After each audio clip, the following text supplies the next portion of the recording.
Hello everyone, welcome you all to this new video. So as from my previous video, I had started the additional problems related to Root-Locus, and already one problem in my previous video I have solved it. So in this video I am going to be continuing with that series itself. That is the second problem which I am going to be solving under additional section. So already a lot of problems related to Root-Locus I have already solved it previously. So those who have not watched it, please go and watch it. And your job is to watch the video till the end, like this video, subscribe to our channel and take the membership if you have not taken it yet, and circulate this playlist of control system with all of your friends and pass this subject. Okay, yeah. So let's get to the question now. Question number 2 of Root-Locus. A feedback control system has the OLTF, that is open loop transfer function, which is given by G of s into H of s is equal to K divided by S into S plus 3 into S square plus 2S plus 2. Okay. This is the transfer function given. They have told us to draw the Root-Locus as K varies from 0 to infinity. Okay, so they have told us to sketch the Root-Locus plot for this particular question.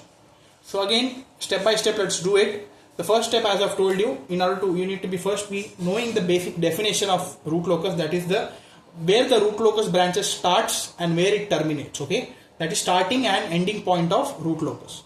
So this one step in all the problems in the future I am going to be writing it down because this is the very important and the main thing in order to be obtaining the Root-Locus. If you know this main point, then you could be easily drawing it. Okay. So here, starting ending point of Root-Locus. Root-Locus starts at open loop poles at k is equal to 0 and it terminates at open loop zeros at k is equal to infinity. In case if there are no open loop zeros, then all the Root-Locus branches which get started at the open loop poles would be approaching the angle of asymptotes formed at that direction only. It would be approaching towards infinity. Otherwise, if there are zeros, then that nearest pole would be approaching towards that particular zero in the plot. Okay. So in this question here, totally there are 4 poles. You see here, one is for 0, one is for s is equal to minus 3, and here we are having s square. So it means that here also we are having 2 poles. This you need to be solving here and getting the 2 poles, and there are no zeros here. Okay, yeah. So totally there are 4 poles. One is for s is equal to 0, then we are having s is equal to minus 3, and these are the 2 other poles. That is, if we solve it for s square plus 2s plus 2, we would be getting these 2 poles. Okay, let us cross verify in the calculator also. So the mode is, this setup is very easy. I have told you already. Mode setup, press 5 for equation. Then this is the order, second order. So ax square plus bx plus c plus 3. Then add all the coefficients here. So s square plus 2s plus 2, that is 1, 2 and 2. Okay. So 1 press equal to, it would be getting stored. 2 press equal to, 2 press equal to. So here the values are stored. Now press equal to, it would be giving 2 roots. That is, again I have told you, minus 1 plus j and minus 1 minus j. Okay. So these are the 2 additional roots which we have got here after solving, and number of zeros, z is equal to zeros. Now in this case, there is one additional step compared to the previous problem which we have done, because here we are having complex poles. It means that we would be having one angle of departure, because the poles, whenever you are having the poles as complex, it means that it does not lie on the real axis, okay, or nor the imaginary axis. Okay, it is somewhere in between the two-dimensional area. Okay, so that's why for that, in order to be approaching towards any 0 or infinity, we need to be having one angle. At what angle? It would be tilting towards the angle of asymptotes. Okay, so that angle particularly is called as angle of departure for complex poles, and it is also called as angle of arrival whenever we get complex zeros. Okay, so angle of arrival in most of the Root-Locus problems are very less. Okay, and most of the times it is called as angle of departure, and for both of them the formula remains the same. Okay, so I'll explain you in detail while I draw the Root-Locus plot. Okay, so yeah, this is the first step, poles and zeros. Then after that, second step is to calculate the number of Root-Locus branches. I've told you number of Root-Locus branches means number of poles. When how much of open loop poles are there, that many would be the Root-Locus branches, because all the Root-Locus would be starting from the poles, right? So that's why from the pole, how many number of poles are there, that many number of branches are formed. So here it is 4. So number of asymptotes is the next step, that is modulus of p minus z So number of poles are 4 and number of 0 is 0. So 4 minus 0 is 4. So totally we will be getting 4 straight lines, 4 asymptotes in the root locus. Then after that centroid, the formula is summation of number of poles minus summation of number of zeros divided by P minus Z. So number of poles are 0 minus 3 minus 1 plus j minus 1 minus j. All of them I have added together.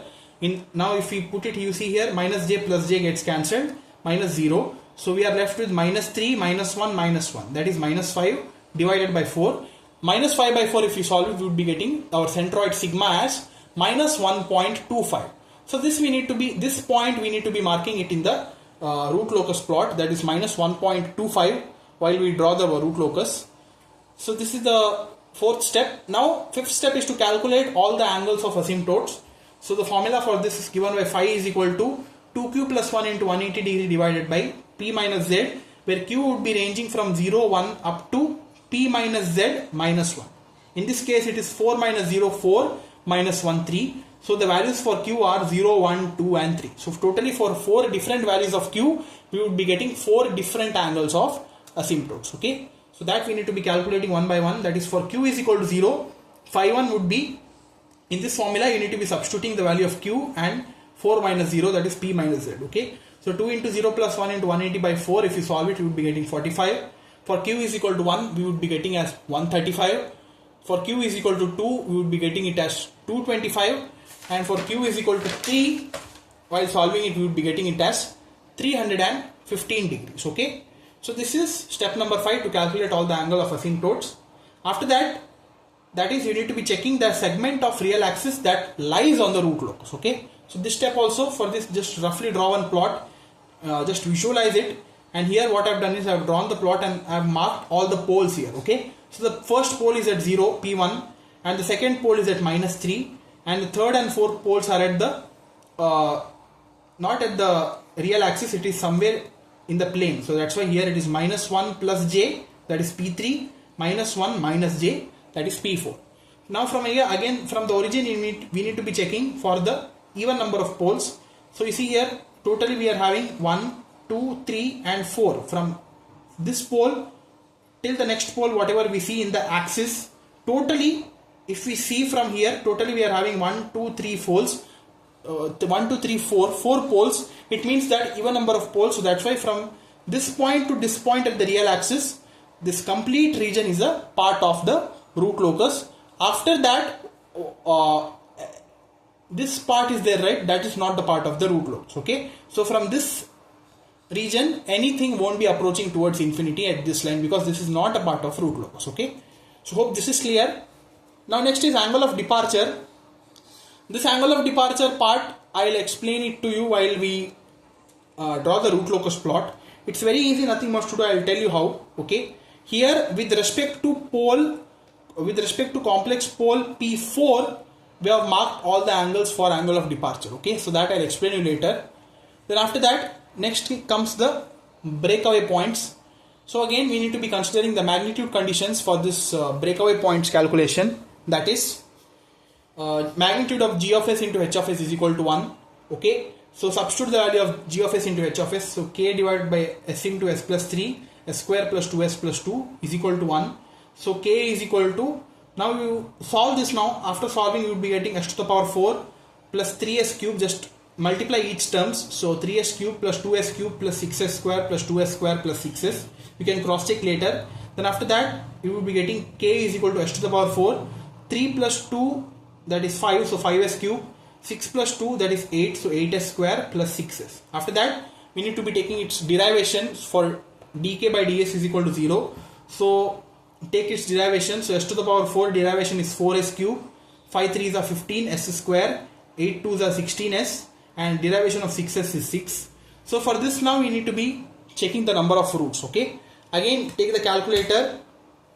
Do the same setup again as I have done it in the beginning. Mode setup, press equation, that is number 5. Here the degree is 3, so press number 4. Now feed all the values for coefficient, that is 4, 15, 16 and 6. Okay. First value is 4, press equal to. Next is 15, press equal to. Next is 16, press equal to. Next is 6. Now all the values are stored.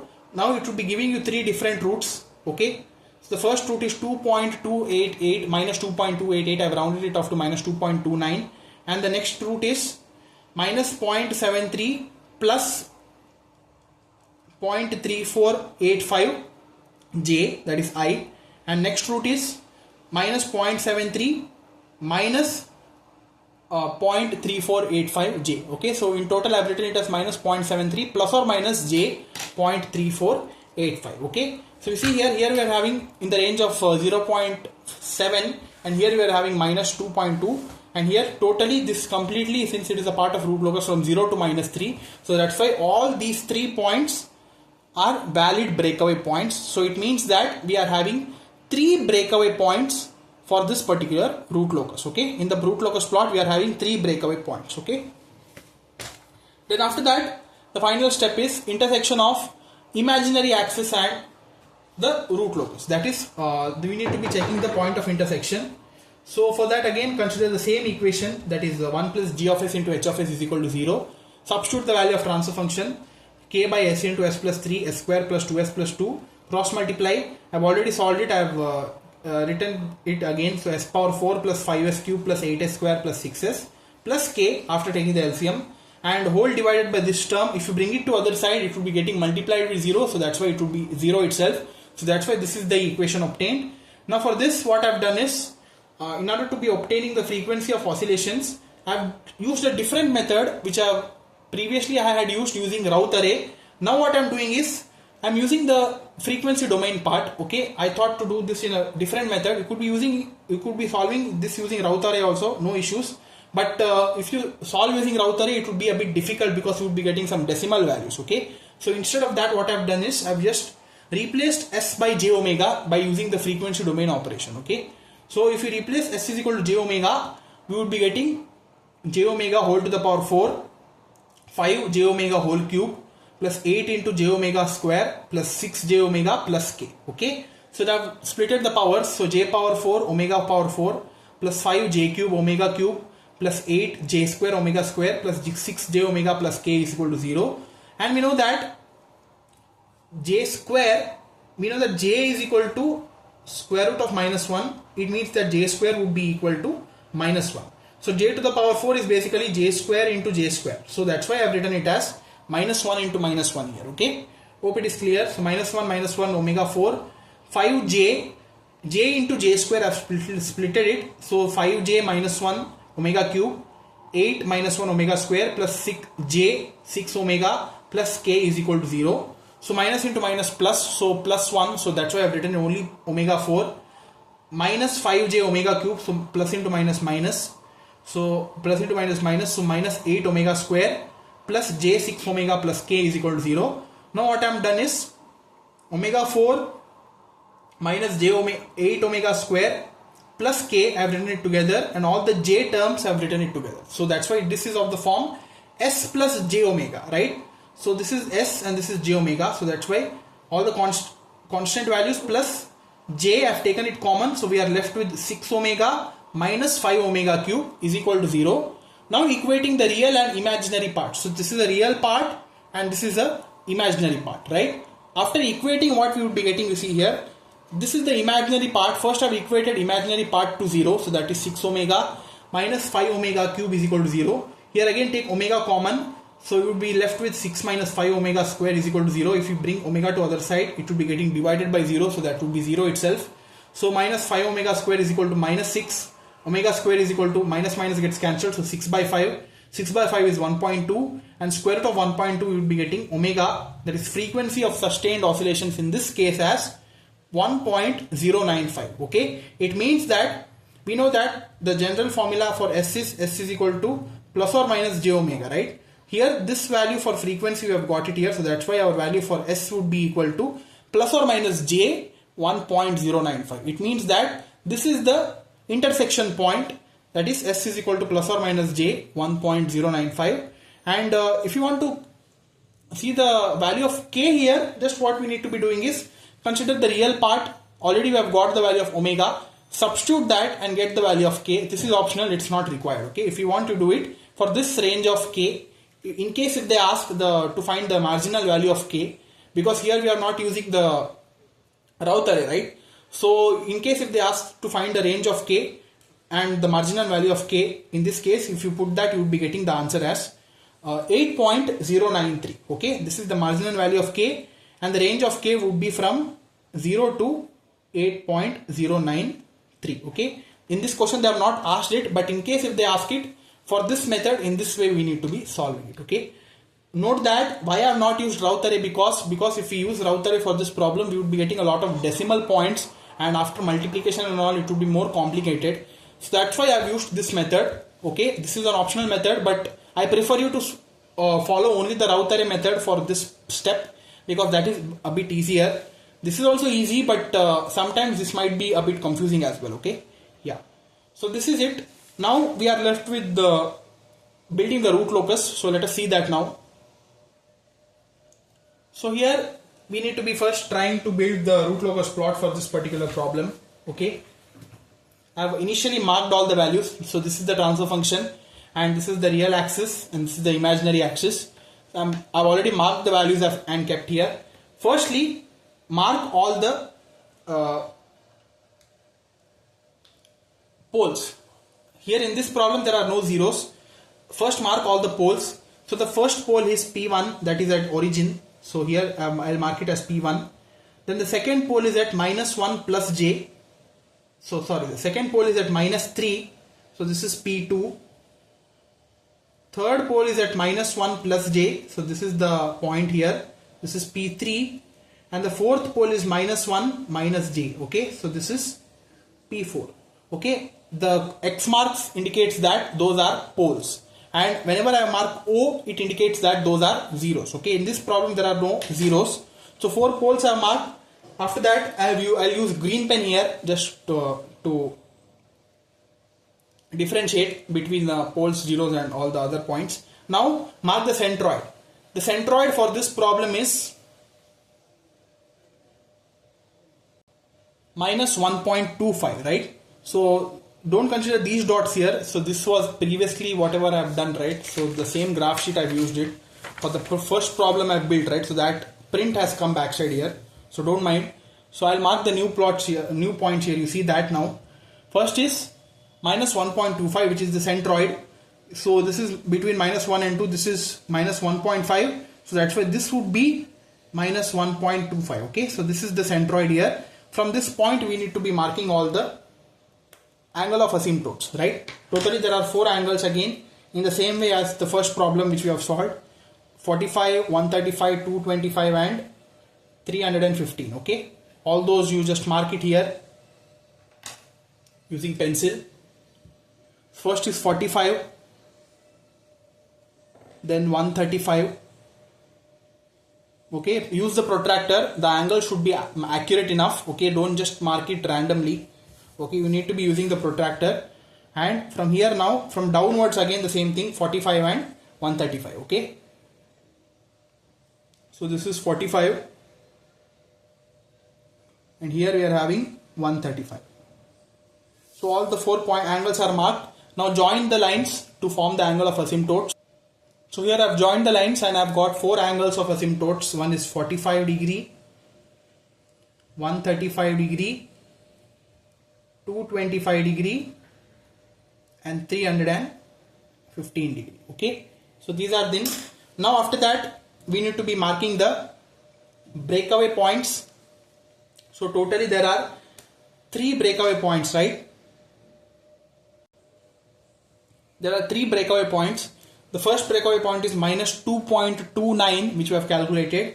So it would be somehow coming near -2.3. So here this is from 2 to 3. This is 2.5. So somewhere here would be one breakaway point. Okay, this is one breakaway point here.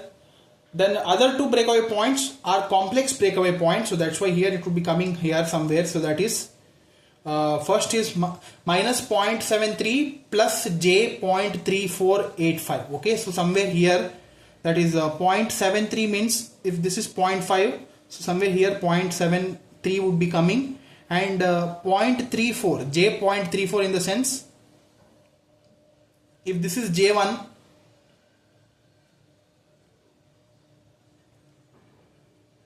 if this is J1s, this is J.5s, and somewhere here it would be coming, okay? It would be coming somewhere here. This is one breakaway point here, and one more breakaway point would be just below that in the negative axis, that is minus 0.73 minus J.34, okay? So here somewhere at the same line here, and it would be somewhere here, okay? Minus 0.73 minus J.34. So this is 1, 2, 3. Totally there are 3 breakaway points are marked here. This is 1, this is the second, and this is the third. After that, next is the point of intersection with the imaginary axis. For that we have got the value as plus or minus J 1.095. I'll round it off to plus or minus J 1.1. Okay. So here that you mark it here somewhere. So first is here, this is plus J1. So if this is J 1.5, so somewhere here we will be getting one breakaway point plus J 1.1 and minus J 1.1, which we will be getting somewhere here. Okay. So these are the 2 point of intersections at imaginary axis, plus J 1.1 and minus J 1.1. Okay. Now all the things we have marked. Now we need to be drawing the root locus. Okay. So totally 4 branches are there, and here now comes the concept of angle of departure, because here we are having 2 complex poles. At what angle it would be tilting and approaching, this breakaway point, and from this breakaway point it would be moving towards the angle of asymptotes towards infinity. Okay, that we need to be marking here for these 2, so that we will be getting 2 root locus branches like this here, and from here, from this pole here, we will be getting 2 more root locus branches here. Okay, why? Because from this pole one branch would be meeting this breakaway point and going up, and from this pole one branch would be meeting this breakaway point and going down. So that's why 1, 2, 3 and 4. Totally we would be getting 4 branches of root locus. Okay, so let's draw it. For that we need to be doing the concept of angle of departure. Okay, so you see here, angle of departure, I've already solved it. I'll tell you how. This we are calculating with respect to any of the complex poles. Okay, either P3 or P4. We need to be calculating angle of departure only with respect to complex poles. Here I have calculated with respect to P4. You need to be just seeing the angles with respect to P4. What you need to be doing, you see here. First is phi P1 with respect to P4. It means that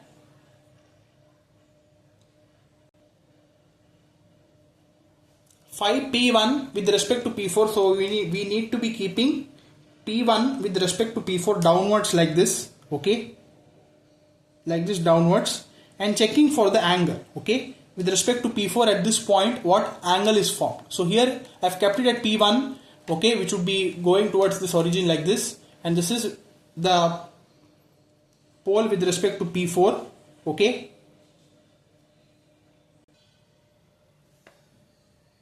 Okay, like this you keep it here, and you need to be checking, this is P4, right? That point, what angle is formed, you need to be checking here. So if you see here, it is exactly in between 130 and 140, that is 135 degree. Okay, so that's why here phi P1, here I have written it as 135 degree. Same goes with phi P2. Again, now you keep the protractor here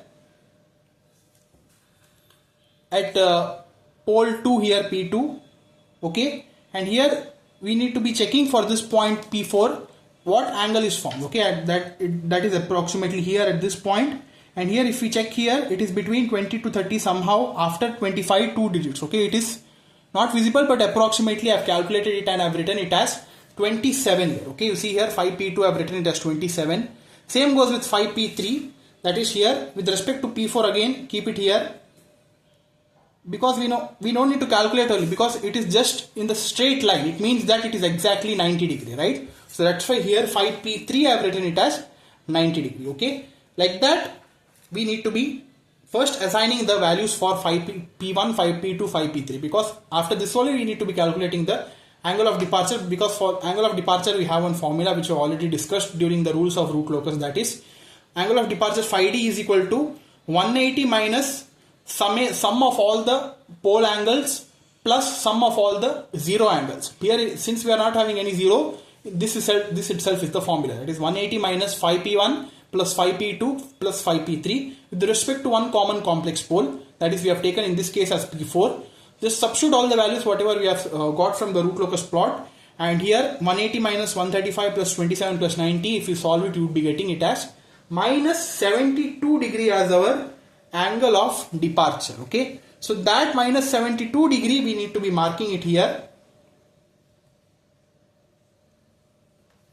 with respect to both the poles, that is P3 as well as P4, because both of them are in the same straight lines.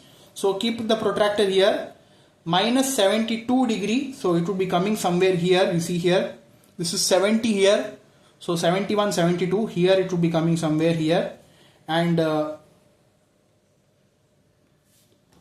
for this pole also here P4, mark it in the same way, 72. Okay, so these are the two angle of departures formed. Just join it now. Keep the scale here for pole P3. Okay, so what I'll do is I'll use a green pen here. So I'll just mark a small line here. Small line is enough for angle of departure. And here with respect to this point for pole P4, again one small line which indicates the angle of departure. Okay, with respect to origin, both of them. So here we have got this angle of departure as 72 degree, minus 72 degree in both the cases. Okay, yeah.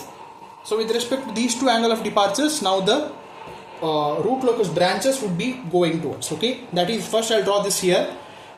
From this one pole, one branch would be going at the angle of 72 degree, which is the angle of departure here.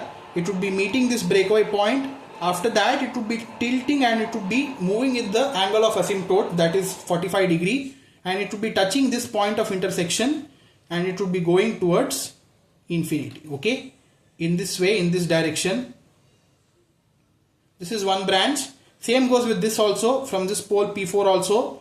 So from 72 degree it would be touching here, and from here it would be bending and it would be approaching to this angle of 315 degree, which intersects with minus J1 and approaches towards the infinity. Okay, so this is the second branch of Root-Locus. Okay, both of them would be approaching towards infinity here. Now two more branches are left, right? That is for P2 and P1. Again, for that we are having one common breakaway point. So what it does is, from P1 and P2, both of them would be meeting this breakaway point here, right? Then after that, this pole P2 would be approaching this breakaway point, and from here it would be moving with an angle of 135 degree, and here this P1, this also would be approaching this breakaway point, and here it would be moving with an angle of 225 degree. Okay, in this way these two branches of Root-Locus for P2 and P1 poles are formed. One would be moving towards infinity. Okay, both of them. So since there are no zeros here, so all the four Root-Locus branches would be approaching infinity. Okay, in this way the problems, this one complex problem for Root-Locus is solved. I hope it is clear. This is the final Root-Locus plot which we obtain for this particular question. So yeah, the videos are a bit lengthy because these many explanations are required for this, so that's why I've thought to make lengthier videos for Root-Locus from now. So this is the final plot. I hope it is clear. So if it's not clear, just mention me in the comments. I've tried to explain it in detailed manner. It should be clear. Okay, that's all guys. Watch all of our previous videos and stay updated for the next video. Thank you. Like this video also.